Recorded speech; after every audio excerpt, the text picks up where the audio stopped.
Good afternoon and welcome to Live at Lunch. My name is Krista Lenardenschall. I'm the communications coordinator at the Milton Chamber. Today's topic is moving forward from COVID, and we are fortunate enough to have Doug Suley of Suley Safety Services with us here today to review what businesses need to know. Doug Suley is the owner and lead consultant for Suley Safety Services. Doug launched his company in March 2015 to offer health and safety training and consulting services to small and medium-sized businesses. Since graduating from Brock University in 2007, Doug has worked in workplace safety capacity in lumber, transportation, construction, and warehouse and logistic industries. He is also a member of the Joint Health and Safety Committee and managing health and safety programs in the workplace. If you have any questions or comments throughout the presentation, you can just put it in the chat box and we'll get to that at the end of Doug's presentation. And now I'll pass it on over to Doug. Thank you, Krista.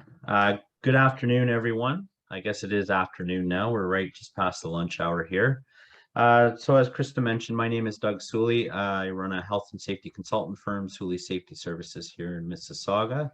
I've been a member of the Chamber for about 3 years now, and really enjoy getting out to meeting people, although I don't get out as much as I'd like, but I like to run these webinars to kind of help you guys and help the members out in regards to some of the things that are going on. And as we all know, the last couple of years, we've had to deal with COVID, which has just been wonderful, to say the least, for everybody. So the good news is we are starting to move forward.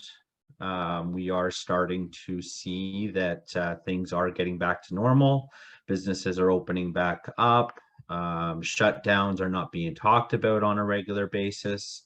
Of course, there are lots of cases out there and you hear different things in the media and stuff like that. But overall, I think we are kind of on that downward slope towards finally getting out of this. So I wanted to take a little bit of time here and just kind of go over some of the things that I've come across in the last few months, as well as speaking with the Ministry of Labor and things like that. So if you have any questions, as mentioned, please put them in the chat and we can get to them at the end of the presentation.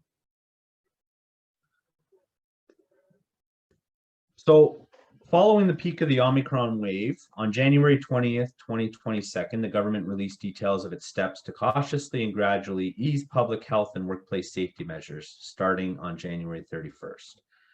Continued improvements have allowed the province to continue to ease these measures, and the majority of COVID-19 related public health and workplace safety measures were actually lifted on March 21st.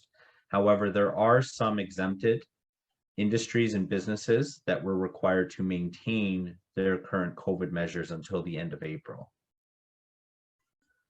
The current regulation right now that needs to be followed is Regulation 36420, which is the rules for areas in Stage 3 under the Reopening Act.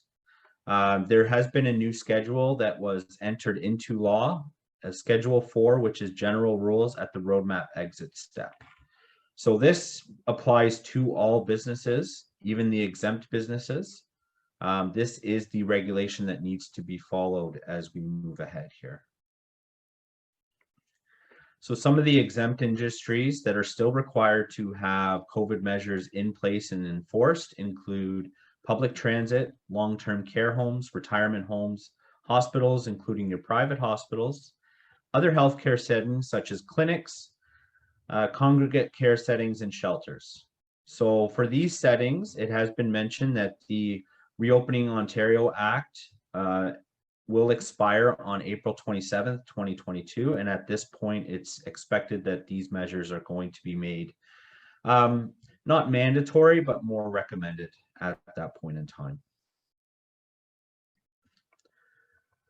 So everybody at this point should be returning back to work if they haven't already, which to me, I think is a wonderful thing for all businesses.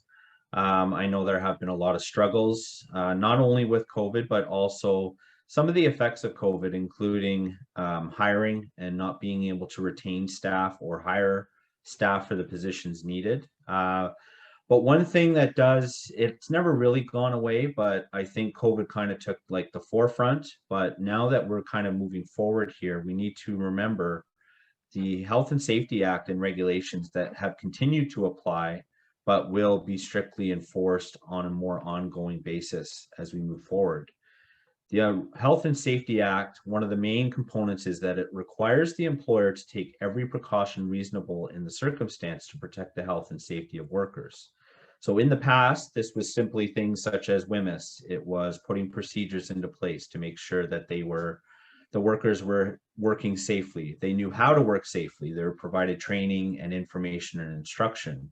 Supervisors knew how to take care of health and safety on the job. So these were some of the basic things that had to be put into place. And of course, every workplace is different. So everybody's health and safety program needs to be customized and different based on the workplace that they are currently in.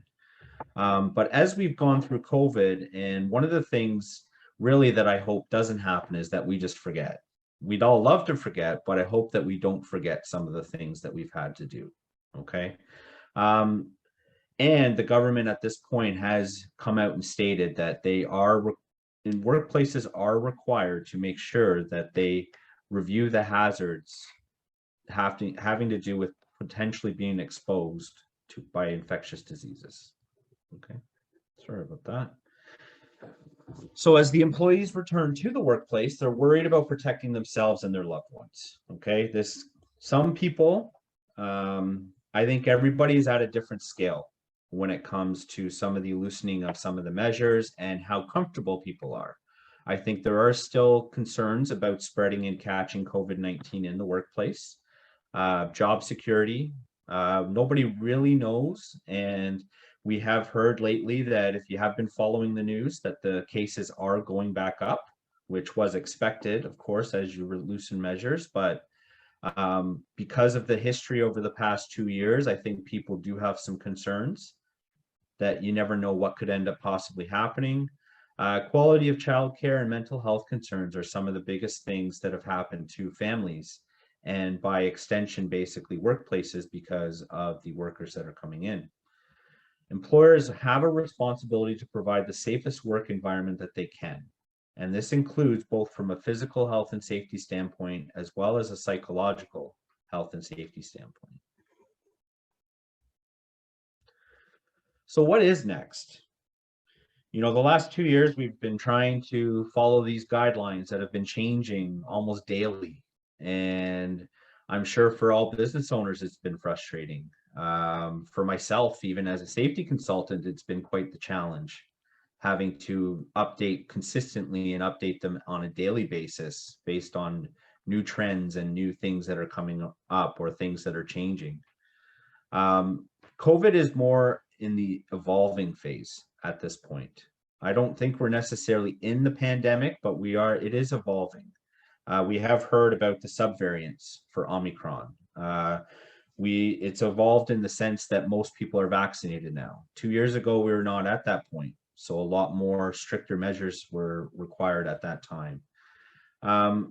Employers, as I said, they must make sure they take every precaution reasonable in the circumstance to protect the health and safety of their workers.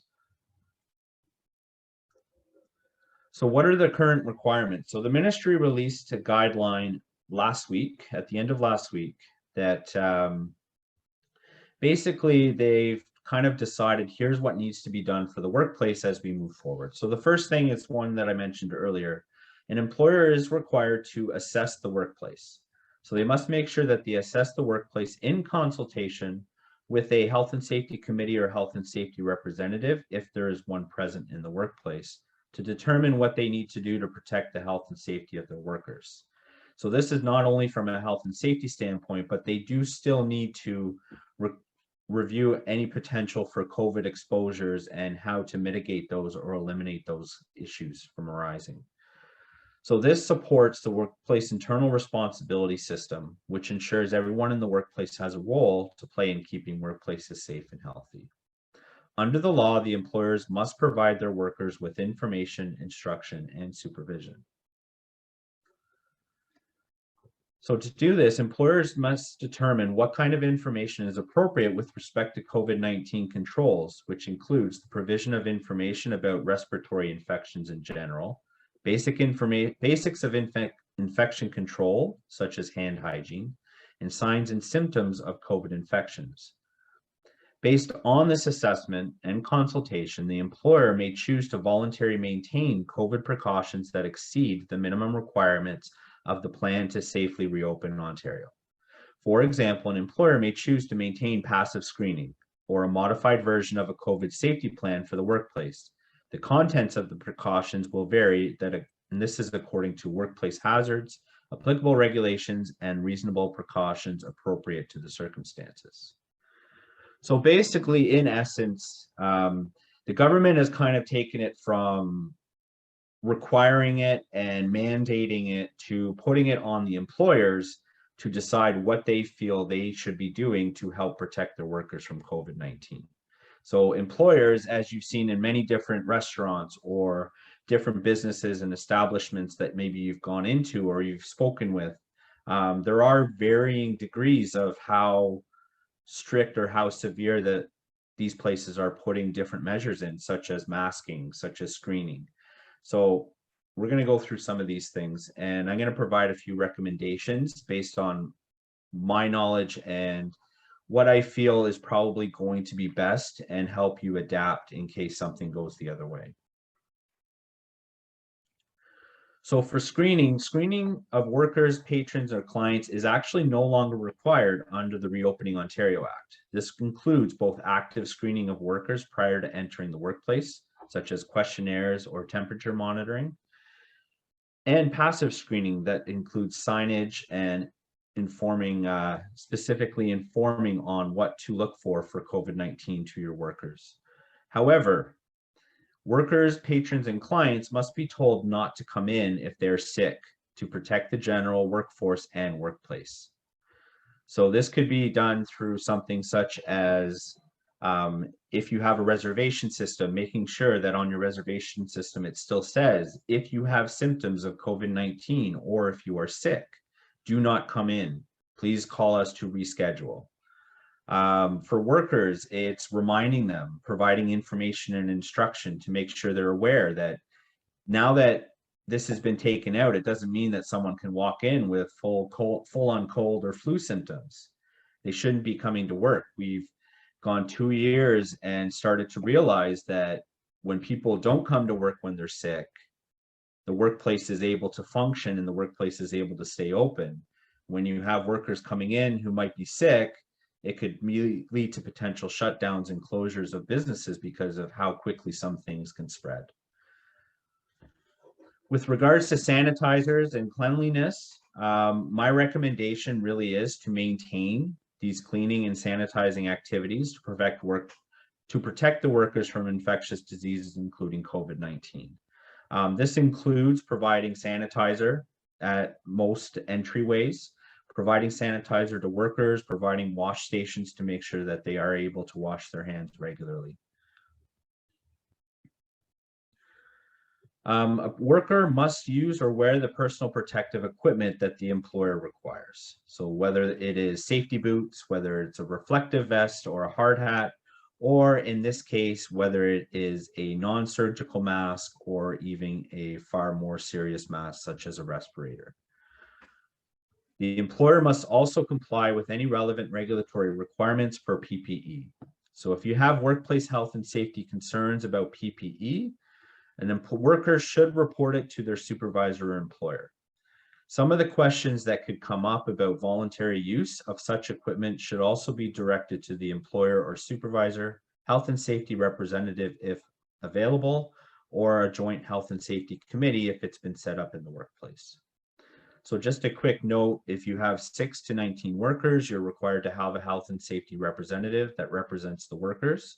And if you have 20 or more workers in the workplace, you're required to have a committee set up, which is a mix of management and worker representatives.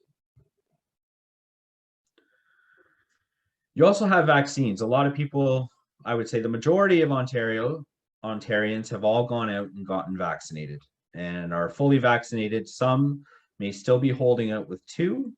Some may actually have 3. And in some cases, especially now, some people may even have a 4th dose in their system right now. The vaccines work with the immune system so the body is ready to fight the virus if you're exposed, reducing your risk of developing COVID, making symptoms milder if you do actually get it. Employers must play a critical role in promoting the importance of the vaccine, including providing information from credible sources, supporting vaccine champions to initiate conversations, provide paid leave to get vaccinated, and reminding workers that are legally entitled up to 3 paid sick days if they have side effects from a vaccine. So none of this stuff from what I have read has currently changed. As an employer, it is important to help protect your entire workforce. This is from a worker health and safety standpoint, but also from a liability standpoint. If a worker shows symptoms of a respiratory illness, they should be encouraged to remain at home and contact their healthcare provider, telehealth, or the local public health unit. I would say at this point, if they are sick, they should contact their healthcare provider first.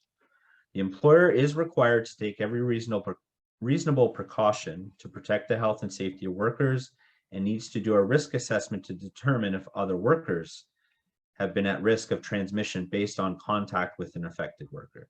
So basically, the workplace is still required to perform contact tracing if there is a case within the workplace.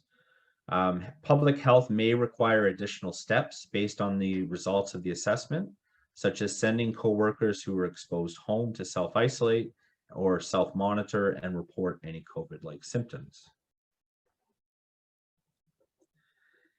If an employer is advised that a worker has an illness due to an exposure at the workplace or that a claim has been filed with WSIB, the employer must give notice in writing within 4 days to the Ministry of Labor, the Health and Safety Committee or Health and Safety Representative if present, or a worker trade union if applicable. The employer must also report any occupationally acquired illness to the WSIB within 3 days of receiving notification of this illness. The employer does not need to determine where a case was acquired. If it's reported as an occupational illness, the employer must report the case. So this could be through being told by WSIB, or it could be told by local public health that this happened in the workplace. My recommendation is if someone does catch COVID and they are in the workplace, I would submit a report to WSIB and I would allow WSIB to inform you that it's actually not a WSIB case. You're always better to err on the side of caution because WSIB will be very quick to turn around and fine you if you haven't actually submitted your report when you're supposed to. So it's a lot easier to make them determine that it's not actually a WSIB involved case. If a worker is showing symptoms of respiratory illness, like a cough or difficulty breathing, they should stay at home. They shouldn't be coming into work. I know years ago when I used to work full time, I'd have a little bit of a cold and, I just sit in my office and close the door and kind of get what I need to get done. And that was kind of the end of it. But with what's happened with COVID over the last 2 years and how quickly things can spread, we don't know what it exactly is half the time. Sometimes we think it's a cold, sometimes it could be the flu, or we could take a test and find out whether it's actually COVID. It's better off just if you are sick, stay home. Some workplaces are able and capable of being able to set up work remotely. In these instances, if someone's sick, it isn't always feasible or possible. There could be a variety of reasons, financial, just the type of work that has to be done. But we should make sure that our workers know that if they have any symptoms, they should stay home. If a worker has concerns that a coworker has symptoms, the worker should raise their concerns with a supervisor, committee, or health and safety rep. And employers need to promote hand hygiene and cough and sneeze etiquette in the workplace. Not allowing, just because someone has a shield in front of them doesn't mean that they can sneeze as loud as they want right into the shield and it's okay. They need to make sure that they use proper sneeze, like cough into your sleeve sort of thing.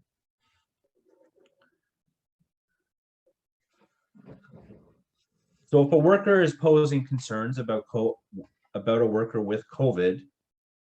All workers in Ontario, including those working with patients or clients who are being investigated for COVID, have the right to know about the hazards in their workplace and trained on how to protect themselves, identify and resolve health and safety concerns, and they can still refuse unsafe work.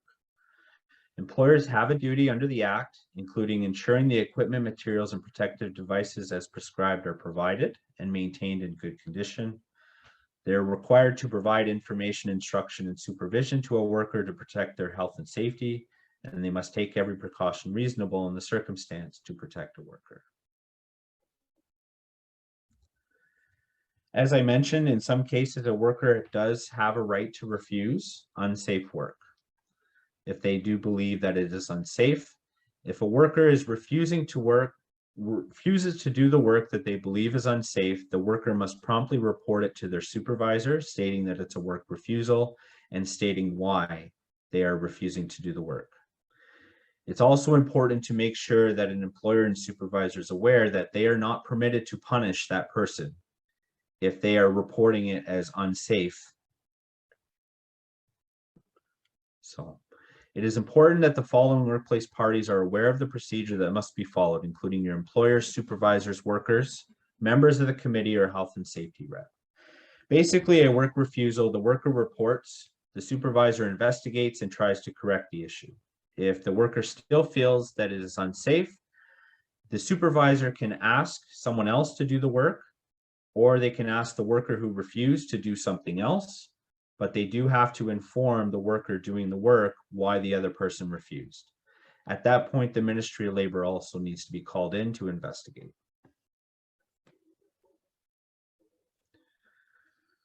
So one of the unfortunate things that's come up with regards to COVID, and I think will just be ongoing as we continue to move forward here, is the potential for violence and harassment, specifically with people who are still wearing masks and are still following the COVID protocols.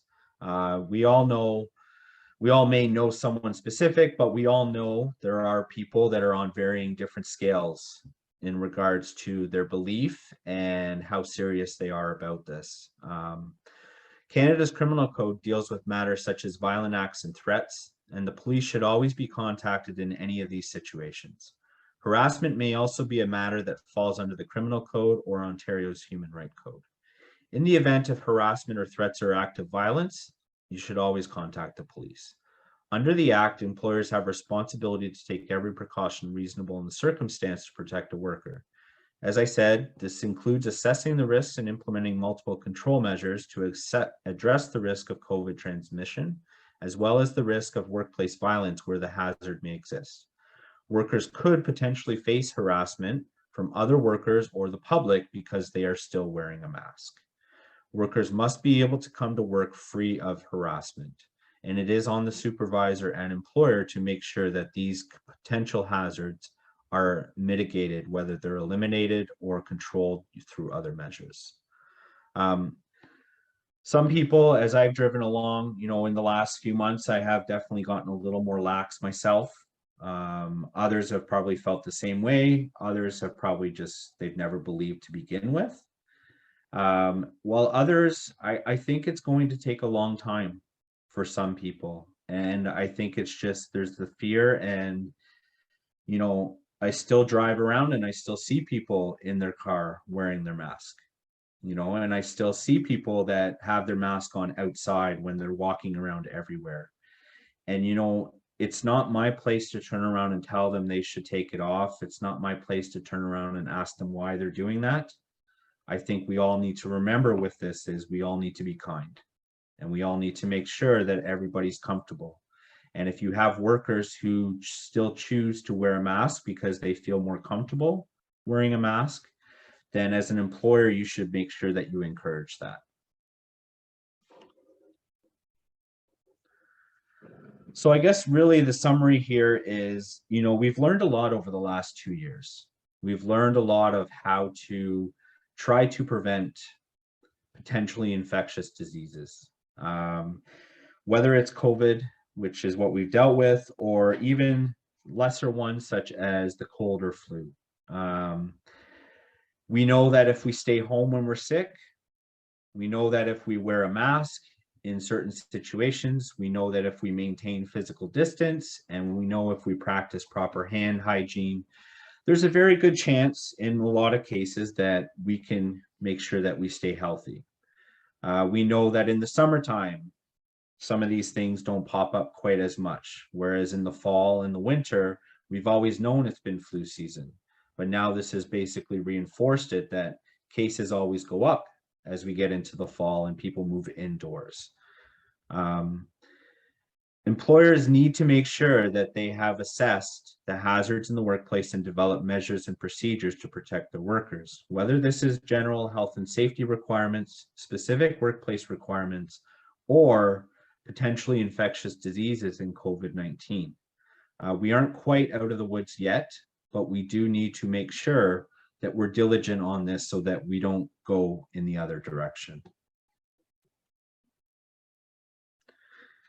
And just to wrap up here, just some contact information where you can reach me. You can follow me on social media. I post all kinds of updates, tips, and tricks that businesses can use to help them with their health and safety within their workplace. And of course, if you ever have any questions about any health and safety requirements or just a general question at all, please feel free to reach out. I'm more than happy to have a conversation and help you guys out.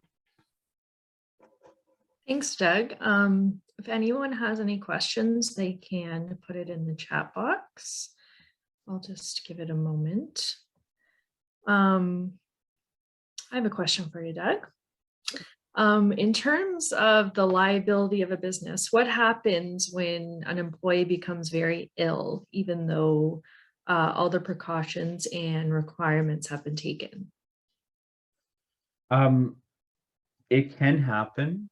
And for an employer, the potential liability is for them if a worker becomes very ill and ends up on WSIB, or the Ministry of Labor is called in, the employer will be required to prove that they've done everything reasonable.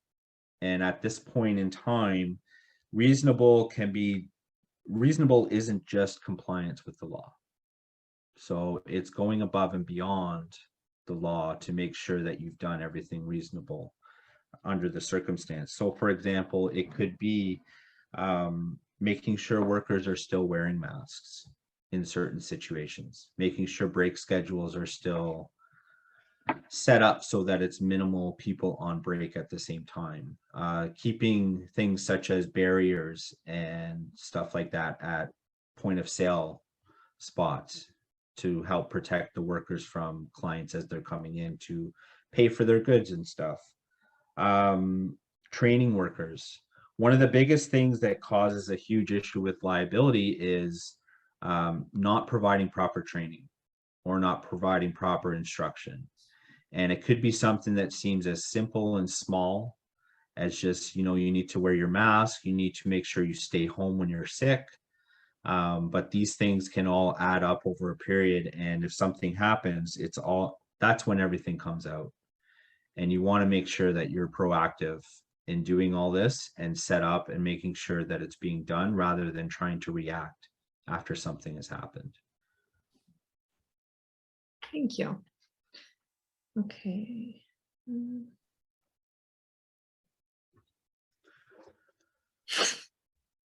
Okay, we have one from Eric Bastien.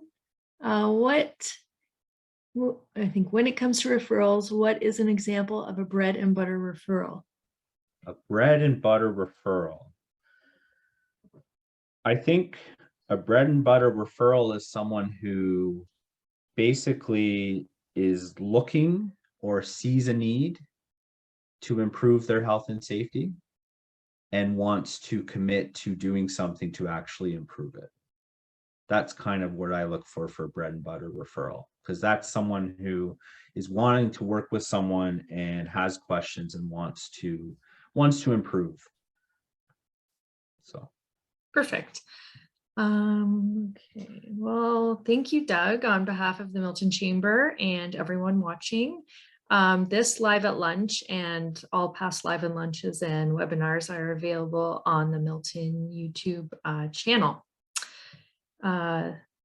I hope everyone has a good day and enjoys the sunshine.